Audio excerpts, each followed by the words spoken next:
Olá, meus amigos, sejam muito bem-vindos ao nosso canal Bibliatalk. É um prazer imenso ter você aqui conosco nessa oportunidade. Se essa é a sua primeira vez aqui no nosso canal, eu gostaria de te pedir para que você se inscreva aqui no nosso canal, ative o sino para receber as notificações todas as vezes que nós soltarmos um vídeo novo aqui no nosso canal. Não se esqueça de compartilhar o link desse vídeo com seus amigos para que todos nós possamos crescer no nosso conhecimento da Palavra de Deus. Hoje nós estamos estudando a lição do segundo trimestre de 2021 da revista de adultos da editora CPAD. E nessa feita nós estamos estudando essa revista muito importante para o nosso tempo, que traz por título Dons Espirituais e Ministeriais, servindo a Deus e aos homens com poder extraordinário. O comentarista dessa lição é o pastor Elinaldo Renovato de Lima. Hoje nós estamos na nossa lição de número 11 e nós vamos tratar sobre o ministério do presbítero, do bispo ou ancião. Se você perdeu algum dos vídeos anteriores, eu gostaria que você clicasse aqui no card.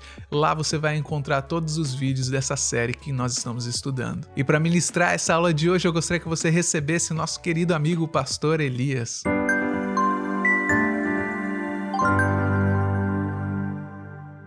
Olá, meus irmãos, que a graça e a paz do Senhor Jesus esteja com você.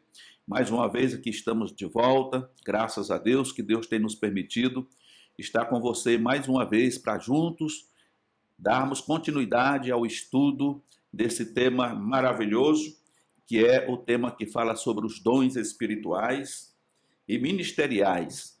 Então vamos ao texto áureo. O texto áureo está registrado em Tito, capítulo 1, verso 5, que diz: Por esta causa te deixei em Creta, para que pusesse em boa ordem as coisas que ainda restam, e de cidade em cidade estabelecesse presbíteros. A verdade prática diz: o presbitério deve ser constituído por pessoas idôneas para auxiliar na administração da igreja local. Vamos então agora para a leitura bíblica em classe, que também está registrado em Tito, capítulo 1, vai do verso 5 ao 7, depois 1 Pedro, capítulo 5, verso de 1 a 4.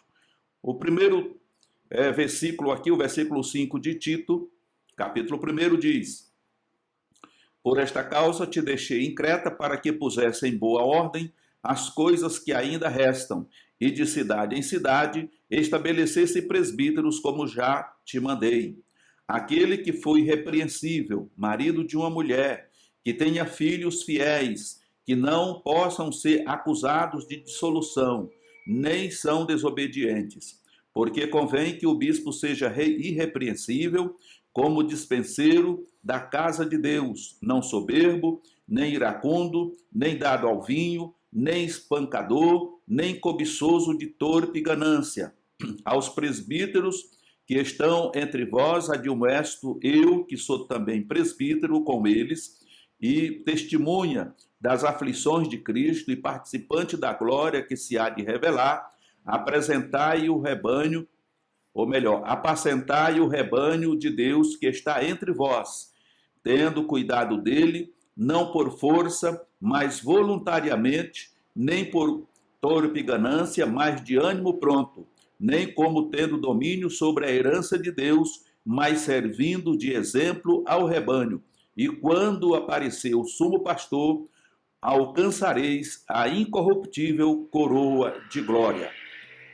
Então nós vemos aqui as três leituras que formam a base do estudo desta oportunidade, que é sobre o ministério de presbítero, ancião ou bispo, né? Então a gente sabe que chamar o irmão de presbítero, ou ancião, ou bispo, as três pronúncias se tornam sendo a mesma. Não existe nenhuma diferença entre bispo, ancião e presbítero. Nós vemos também no texto que Paulo aconselha que as pessoas que porventura vierem a ser separadas para esse ministério, têm que ser pessoas, em primeiro lugar, idôneas.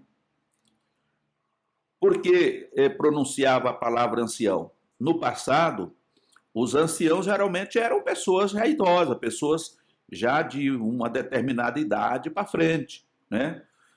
não era moço novo aí com seus 18, 19, 20 anos, né? Porque nessa idade, entre o povo judeu, o povo israelita, a pessoa só era considerada de maior a partir dos 20 anos, né? Então, para ser um ancião, a pessoa tinha aí, eu acredito que na faixa aí dos 40 para cima, né? Então, quando a gente fala de ancião, o que a gente entende, né, logicamente, é que nós estamos falando de alguém idoso, de um homem velho na idade, né? Então, isso denota o quê? Que essa pessoa, por ser idosa, ela tem uma vivência, ela tem uma história de vida, ela tem experiência, né? Então, é uma pessoa que, no julgamento popular, ela estaria apta para dar conselho, para trazer uma orientação e etc e tal. Por isso, Paulo diz que a pessoa que fosse separada para o presbitério teria que ser uma pessoa idônea, né? Tem que ter essa idoneidade. E é mais os outros caracteres que nós vamos ver no decorrer dessa aula. A igreja local é o corpo invisível de Cristo no tempo e no espaço. Ela é constituída por distintos seres humanos. Por isso, é preciso haver uma liderança que a norteie, a oriente e a administre com sabedoria. Então, aprove ao Senhor levantar obreiros para dela cuidar. A igreja local jamais pode ser administrada por um único líder. Apesar da importância do pastor titular, este deve contar com um grupo de obreiros aptos a ensinar e a administrar a igreja local. O presbitério, o nosso Pai, levantou presbíteros, homens honrados, de boa índole e idôneos, para, junto do pastor titular, cuidar e zelar do rebanho do Senhor. Então, nós vemos aqui, já nesse ponto de contato, que primeiro tem que ter chamada divina. Eu, como pastor, ou uma outra pessoa qualquer como pastor, não pode simplesmente achar um elemento, uma pessoa que tenha uma boa aparência, uma boa elocução, né? E separa ele para o presbitério. Ele tem que ter chamada e ele tem que ser provado. E como é que se prova alguém para o presbitério? Um bom cooperador pode ser diácono. Um bom diácono pode ser presbítero. E quando eu estou me referindo a isso, eu estou querendo dizer o quê? Que quando você separa um irmão na igreja, um moço, ou já um senhor casado, porque desde que me entendo por gente, para ser obreiro na casa do Senhor, tinha que ser casado, e é um mandamento bíblico aqui. Né? Hoje a gente tem aí evangelista, presbíteros e até pastor solteiros. Isso aí foi inventado por alguém, mas não é bíblico. Tá? O que é bíblico é que o homem tem que ser casado e pronto, e fim de papo. E o que manda é o que está preceituando a palavra de Deus. Então, vamos supor que na congregação que eu estou administrando, tenha lá um irmão e eu estou tendo necessidade de um cooperador. Então, eu convido esse irmão para cooperar na obra, auxiliar no trabalho da igreja ali, ajudar o diácono. E a partir daquele momento, eu vou começar a observar aquele irmão. Assim que possível, eu dou a oportunidade para ele trazer uma palavra, fazer uma oração. E se ele tiver chamada de Deus, ele vai começar a se desenvolver, ele vai ter uma boa palavra, vai saber ler um texto bíblico, um versículo, e vai saber explanar, fazer uma oração. Passado aí um período de um ano, dependendo do tempo que é necessário, eu posso apresentar ele para o diaconato. Então vai ser o primeiro degrau dele na escala ministerial. E se ele, como diácono, continuar se aprimorando, lendo a Bíblia, orando, se consagrando e se dedicando ao trabalho de Deus, daí um período, ele pode ser levantado ao presbitério. E esse período pode ser 1 ano, 2 anos, 3 anos, 5 anos, tudo vai depender da chamada de Deus na vida dele. Aí ele tem que fazer a parte dele. Nós já falamos em aulas anteriores aqui que o obreiro, aquele que almeja o episcopado, como está escrito, excelente coisa deseja, mas não é simplesmente desejar. É preciso que haja um preparo intelectual da pessoa. O Espírito Santo vai capacitar a pessoa, mas a pessoa tem que ter conhecimento de Bíblia. Ele precisa ler Bíblia, ele precisa orar, ele precisa jejuar, ele precisa se enquadrar em tudo aquilo que a palavra de Deus está preceituando aqui, que ela está exigindo. Tem que ser marido de uma só esposa, se tem filhos, os filhos têm que ser criados dentro de uma fidelidade, né, que não traga escândalo, né? Tem que ser honesto, tem que ser íntegro, tem que ter caráter. Então, tudo isso tem que ser observado para ele, de cooperador, passar para diácono, de diácono a presbítero. Tá certo? Então, é o que nós vamos ver no decorrer dessa aula. Então, a palavra-chave hoje dessa aula é presbítero, que, por sua vez, quer dizer ancião, pessoa madura na fé. Então, um outro ponto que pega aqui, eu não posso, por exemplo, pegar um irmão que acabou de aceitar Jesus como Salvador, não faz nem 90 dias que o irmão aceitou Jesus, ou mesmo que faça aí 6 meses que ele aceitou Jesus, foi batizado nas águas, e já colocar ele para ser cooperador, ou separar ele para diácono ou para o presbitério. Eu não posso fazer isso. O irmão tem que ter, né? Ele tem que ser uma pessoa madura na fé. Então, o irmão aceitou Jesus? Ótimo. Foi batizado nas águas? Excelente. Agora falta o terceiro quesito. Qual seria? Batismo no Espírito Santo, ou com o Espírito Santo. Ele precisa ser batizado com o Espírito Santo. Então, essa busca ele tem que ter. E para isso a igreja também tem que incentivar. A igreja tem que fazer trabalhos voltados à busca do batismo com o Espírito Santo, tá certo? Através de estudos específicos sobre os dons espirituais, né? Vigílias, orações dos lares. E aquele irmão também tem que se esforçar, ele tem que buscar.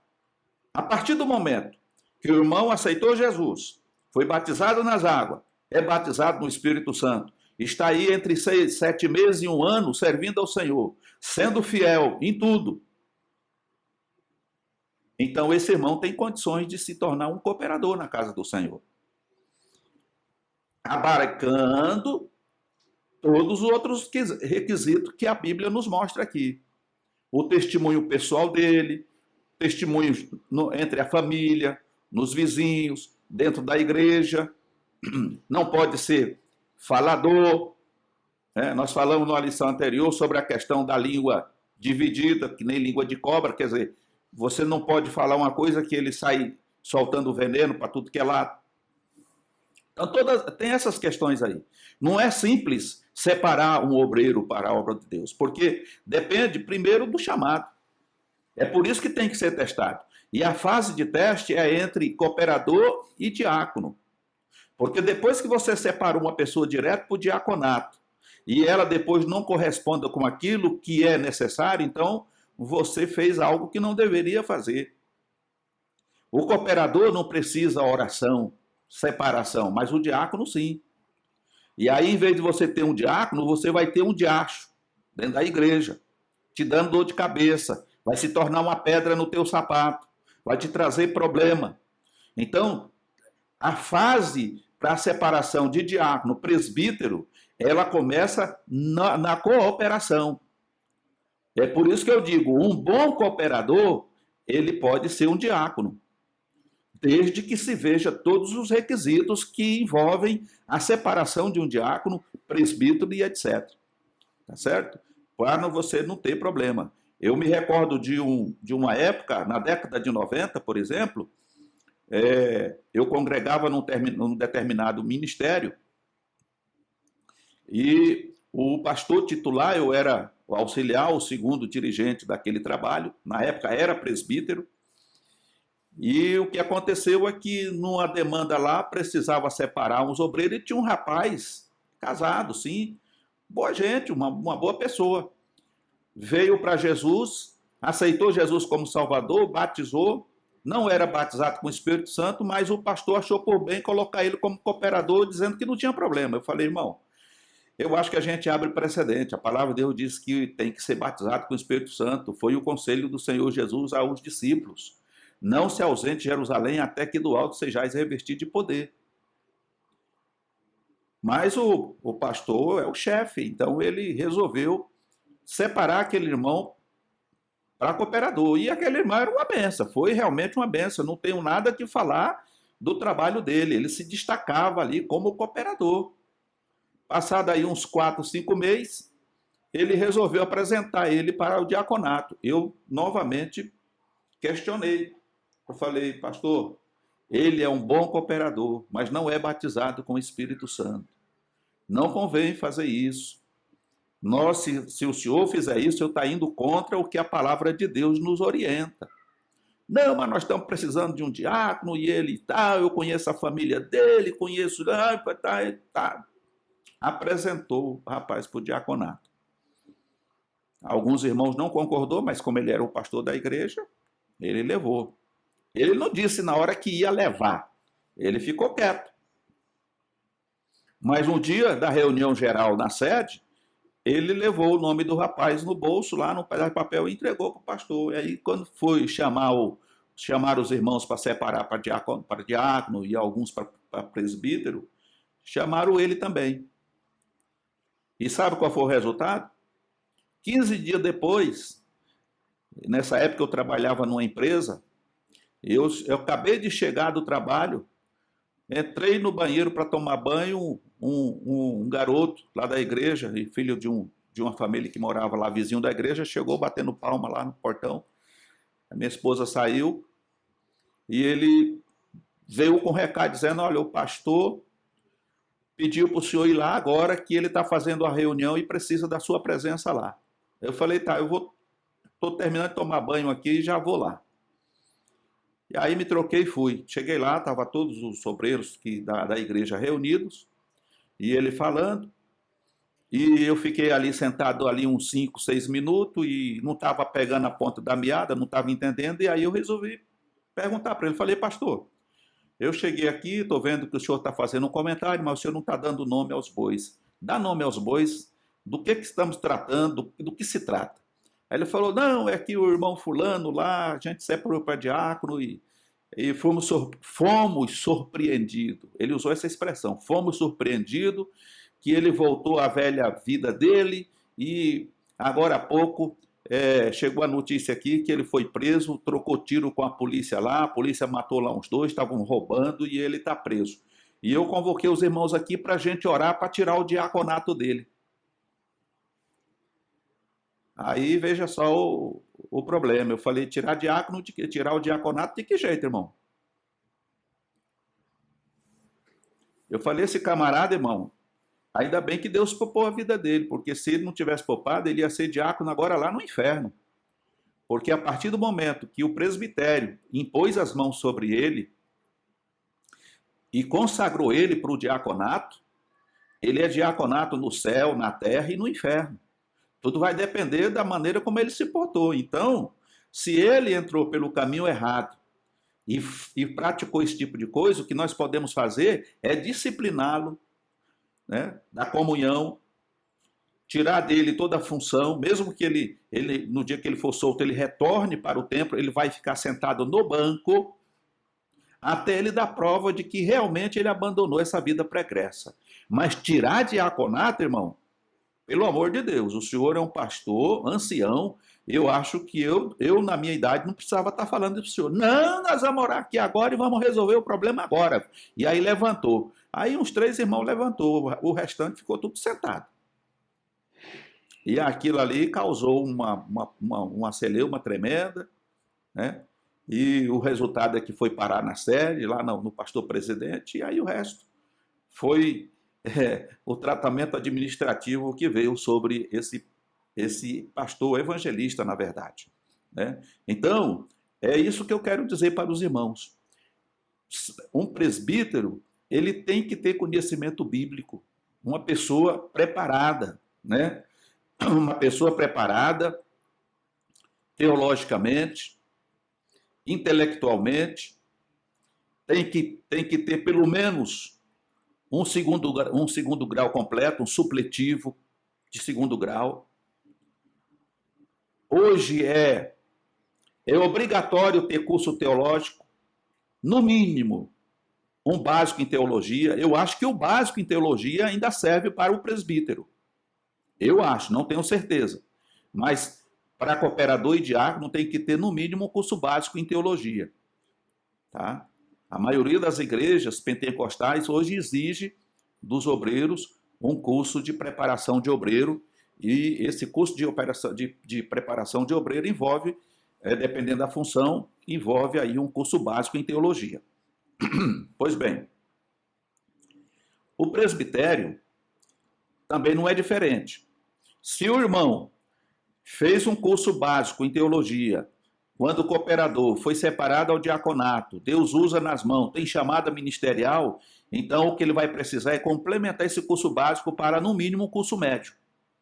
Se ele tiver condição de fazer um bacharel em teologia, é muito bom, porque a partir do momento que ele é separado para o presbítero e ele é aprovado pela igreja e pelo Espírito Santo, e Deus vai usá-lo como ferramenta, ele tem desenvoltura para manejar bem a palavra da verdade e não tem do que se envergonhar, não vai demorar muito, ele vai ser separado para evangelista e pode chegar um pastor.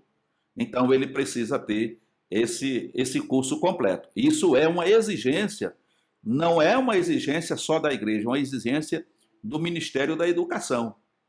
Porque, inclusive, na época, quando eu fui separado ao presbitério, eu já tinha um curso médio em teologia. E foi alegado pelo Ministério da Educação que padre, para se tornar um padre, estudava 20 anos para poder ser ordenado a padre. Por que no meio dos evangélicos a pessoa aceitava Jesus de manhã e de tarde já era pastor?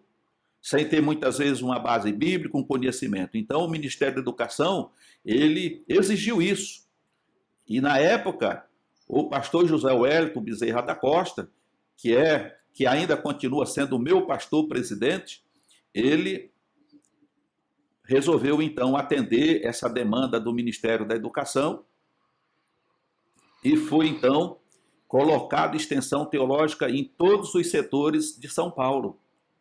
E, inclusive, eu tive o privilégio e a honra de ajudar aqueles irmãos, né, nesse curso. Né? Foi dado um curso básico para os obreiros, para alguns que já eram presbítero, curso médio, e eu tive a oportunidade, pela misericórdia de Deus, de lecionar geografia bíblica para a classe do básico, do médio e do bacharel, durante o período que foi preciso para que esses irmãos recebessem o seu certificado e pudessem assim estar em dias com o MEC, o Ministério da Educação e Cultura.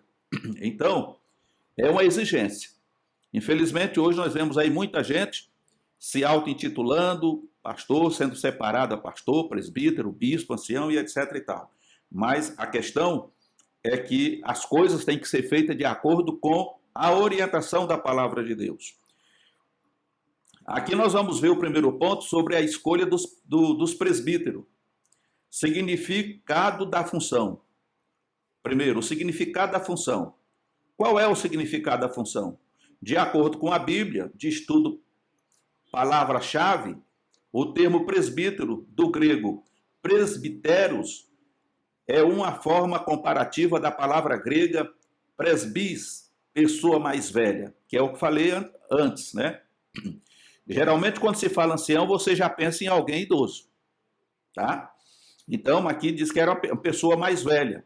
Como substantivo, e no emprego dos judeus e cristãos, presbítero é um título de dignidade dos indivíduos experientes e de idade madura, que formavam o governo da igreja local. É um sinônimo de bispo, no grego, episcopos, supervisor, de professor, no grego, didásculos, e de pastor, no grego, poimé.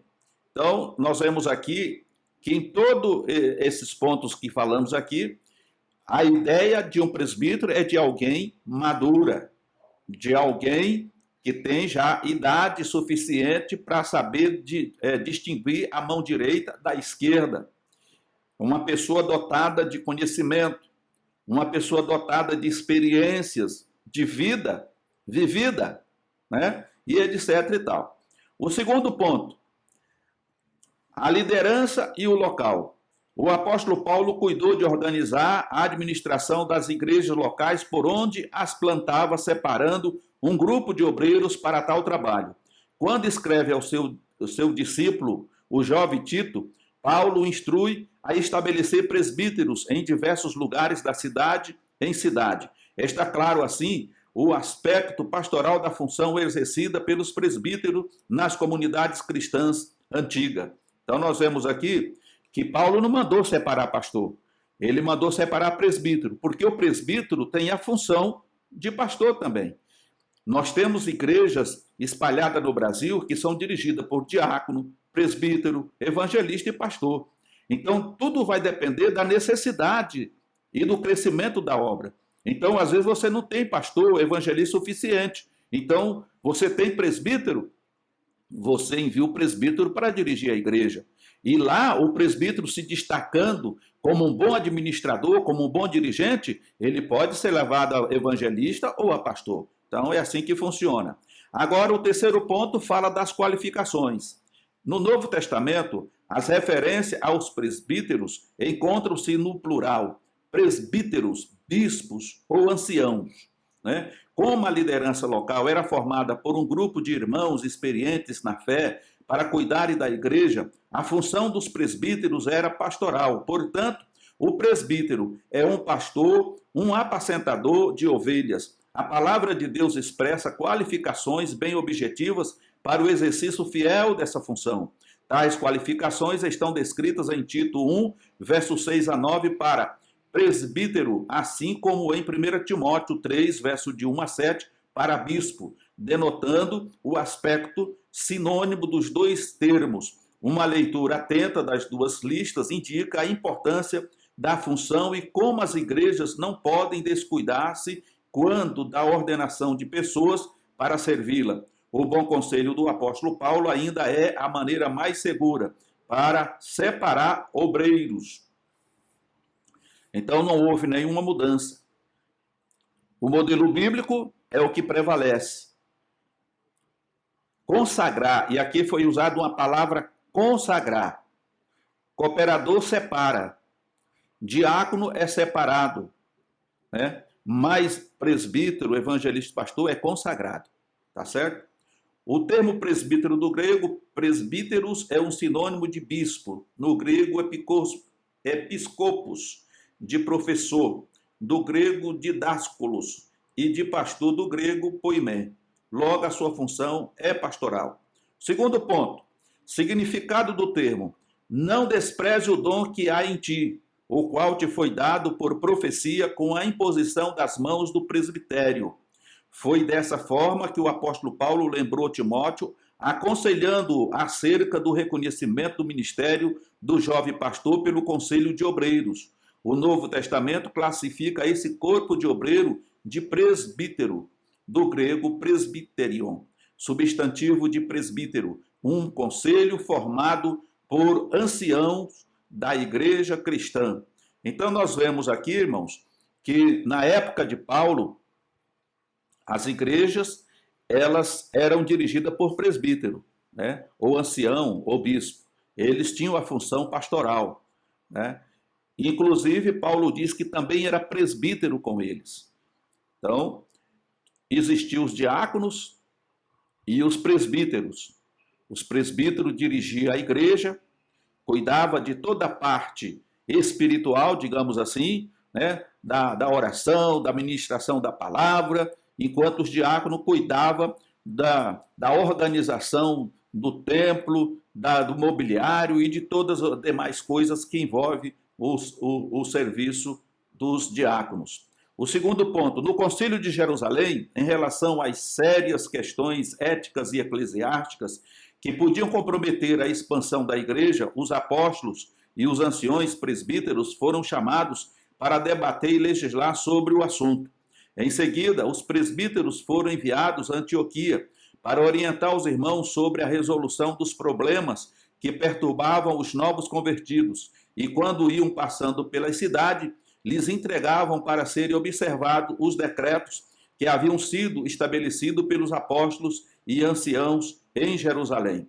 Então, nós vemos aqui nessa questão que houve o problema dos judaizantes, né, que eram pessoas que queriam que os gentios, por onde Paulo passou e ganhou estas almas para Jesus, queria que essas pessoas se circuncidassem, que guardasse toda a lei que os judeus guardavam na época.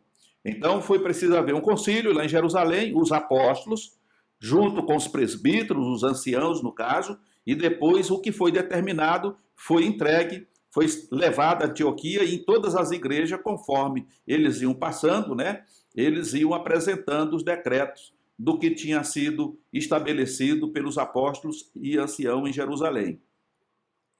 A valorização do presbitério. O presbítero deve ser valorizado, pois desde os primórdios da igreja cristã, a sua existência tem fundamento na palavra de Deus. O rebanho do Senhor será ainda mais bem atendido se o presbítero das nossas igrejas for preparado para uma atuação mais efetiva no governo da igreja e no ministério de ensino, tal como instruiu o apóstolo Paulo. Os presbíteros que governam bem sejam estimados por digno de duplicada honra, principalmente os que trabalham na palavra e na doutrina.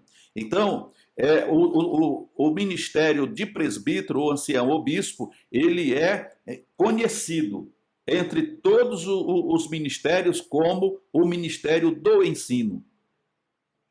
É por isso que nós precisamos ter muito cuidado com a questão de separação de pessoas para o presbitério. Porque senão você vai ter um presbítero do seu lado inativo, porque o camarada não sabe fazer nada, ele não sabe pregar, ele não sabe ensinar, ou então é aquele tipo de pessoas que só sabe a pau sentar. Ao invés dele trazer uma palavra de fé, de esperança, de ânimo, um bálsamo para a igreja, né, ele vai trazer pancada, né, paulada. E ao invés do crente sair curado, vai sair doente ou então arrebentado. Então nós precisamos ter cuidado, né? É preciso que ele esteja 100% enquadrado dentro do que preceita a palavra de Deus na questão da separação de alguém para o presbitério. Então diz aqui ainda, o Novo Testamento mostra que apesar de haver um pastor titular, o governo de uma igreja não era exercido por um único líder, mas pelo conselho de obreiros. O presbitério é de vital importância ao desenvolvimento das igrejas locais e ao bom ordenamento do corpo de Cristo. Deixa eu lhe falar aqui uma coisa. Alguns ministérios mudou, mas eu conheço ministério que o presbitério é quem comanda tudo. É quem administra, tem o pastor? Tem, o pastor da igreja, ele é o pastor titular. Mas abaixo dele, quem administra toda a igreja e todas as demandas, e inclusive a escala para quem vai doutrinar na terça-feira ou na sexta-feira, dependendo do culto de ensino, é o presbítero que faz. O pastor, ele administra a igreja, ele prega nos cultos de domingo, ele prega numa reunião, uma reunião que acontece, mas a escala é feita entre o presbitério. E quando tem alguma demanda para ser resolvida, o presbitério se reúne junto com o pastor, mas quem decide é o presbitério. É feita uma eleição. Vamos disciplinar alguém? Vamos. Então, qual foi o crime que ele cometeu? Isso, isso, isso e isso. Então, o presbitério vai debater o tema e vai dar o veredito. E o pastor sanciona a lei. Tá certo? Então, em muitos ministérios, o presbitério age dessa forma. Em outros ministérios, o pastor manda tudo, o presbítero obedece. Felizmente, existe esse tipo de coisa também.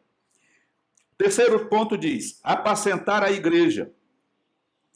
Os presbíteros têm o dever de alimentar o rebanho de Deus com a exposição da santa palavra. O apóstolo Pedro bem exortou aos presbíteros da sua época acerca desta tarefa.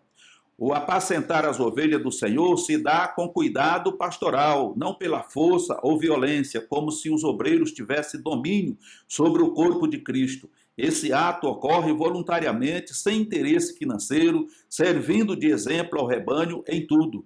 Os presbíteros formam o conselho da igreja local, cujo objetivo maior é atuar na formação espiritual, social, moral e familiar do povo de Deus. Então, os irmãos entenderam aqui a questão do presbitério. Por isso que na época de Jesus, ou melhor, na época dos apóstolos, presbítero tinha que ser um ancião, alguém já maduro, alguém que já tinha uma certa experiência, porque essas pessoas eles vão atuar na área do conselho da igreja, eles vão alimentar a igreja com a palavra, com o ensino, eles vão trazer algo para a igreja que fundamente ela na doutrina dos apóstolos, na palavra de Deus. A liderança da igreja local tem duas esferas principais de atuação, o governo e o ensino. O presbítero, quando designado para essas tarefas, tem o dever de exercê-las na igreja de Deus. Para isso, ele precisa saber governar sua própria casa e ser apto a ensinar. Liderar o rebanho de Deus, segundo o Novo Testamento, é estar disponível para servir e não para ser servido.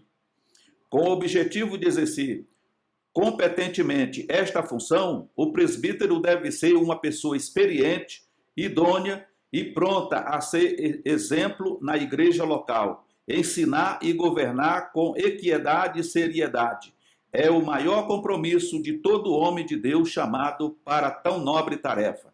Então, nós vemos aqui que para ser um presbítero, está dizendo que ele precisa saber governar a sua própria casa. E nós vimos na leitura na leitura base que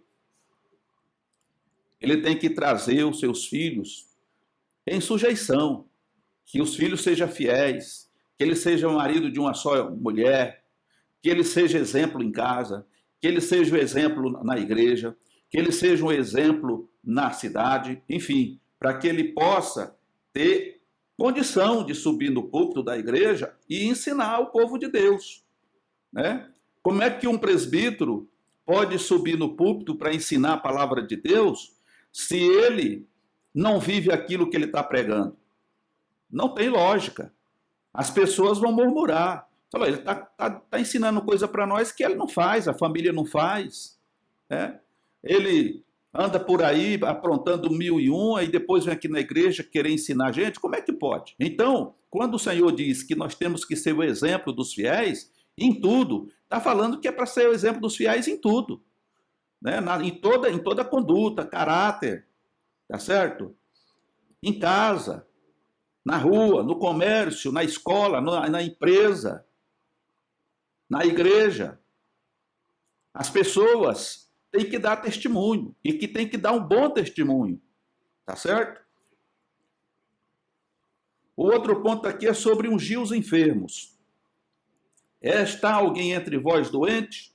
Chame os presbíteros da igreja e ore sobre ele, ungindo-o com azeite em nome do Senhor. O ato da unção dos enfermos não pode ser banalizado na igreja local. Ele revela a proximidade que o presbítero deve ter com as pessoas. O membro da igreja local tem de se sentir à vontade para procurar qualquer um dos presbíteros e receber oração ou uma palavra pastoral. Tal obreiro foi separado pelo Pai e pela igreja para atender a essas demandas. Então, nós vemos aqui que um ponto principal no que diz respeito ao pastorado de uma igreja, seja ele por pastor, presbítero, porque o presbítero também pode atuar como pastor, tem essa função pastoral também, é o cuidado de visitar os irmãos, né? Quantos irmãos estão aí há tanto tempo sem participar de uma reunião, de ir no culto, às vezes por um problema de enfermidade, e o pastor nunca tomou conhecimento disso? E se tomou conhecimento disso, também não se preocupou em buscar, em saber o que está acontecendo, de fazer uma visita no lar desse irmão, dos novos convertidos, né? O irmão aceita Jesus, então, primeira coisa que se faz, irmão, se a gente precisar fazer uma visita, qual será o dia mais adequado para a gente poder ir na sua casa para estar orando com o irmão, estudando um pouco a palavra de Deus? Porque aquela pessoa precisa passar por um discipulado. E a presença do pastor, do presbítero, na casa desse novo convertido é importante. Ele vai sentir bem, ele vai se sentir valorizado. É o cuidado que o obreiro e que a igreja precisa ter com os novos convertidos. Às vezes a pessoa aceita Jesus e não aparece ninguém nem para pegar o nome daquela pessoa que aceitou Jesus. O coitadinho vai embora, ninguém procura saber qual é o nome dele, de onde ele é. E, irmão, que relaxa é esse? Então precisamos ter cuidado, tem que ter alguém ali com a caderneta. Irmão, faz favor, como é seu nome completo? Fulano, então assim, você mora onde? Na rua tal, número tal. Se a gente precisar fazer uma visita para você, quais seriam os dias adequados, o horário que a gente poderia encontrar o irmão em casa, para a gente estar orando com o irmão, falando mais alguma coisa acerca de Deus, que o irmão não entende ainda. Então, essa interação, ela precisa ter com o novo convertido. E não tem ninguém melhor do que o pastor e a sua esposa ou um outro companheiro para ir lá visitar esse irmão, e não só ir lá pessoalmente, né, nessa casa, mas tirar um horário da manhã ou da tarde para fazer umas 3, 4 visitas, né? Faz uma escala, hoje nós passamos no irmão Cicrano, irmão Beltrano, vamos lá, e chega na casa, não vai se abancar não, chega lá, bate palma, irmão atendeu, tudo bem por aí, o esposo está em casa, tá, todo mundo está em casa, pastor. Podemos entrar um minuto para orarmos? Pode. Está ali, lê um versículo, um salmo ali, e ora a Deus, pergunta, está tudo bem, tranquilo, está tudo bem, irmão, a paz do Senhor, Deus abençoe. Se a irmã quiser fazer um café, alguma coisa, é outra história, mas ninguém vai nessas visitas com esse intuito. Tá?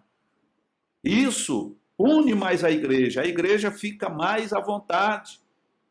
Precisou de alguma coisa, ela sabe, não, eu vou chamar o pastor fulano de tal, para ele vir aqui, para resolver essa situação.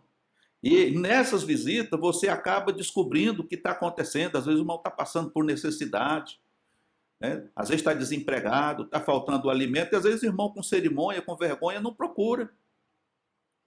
Não procura o pastor, não procura a igreja, e fica ali às vezes passando necessidade. E numa visita dessa, Deus abre o entendimento e você vê a real situação, e aí é um meio de você estar suprindo a necessidade, porque é para isso que nós fomos chamados, para o ministério. Tá bom, meus queridos irmãos? Que Deus abençoe você por essa oportunidade, que você, né, teve paciência de me ouvir.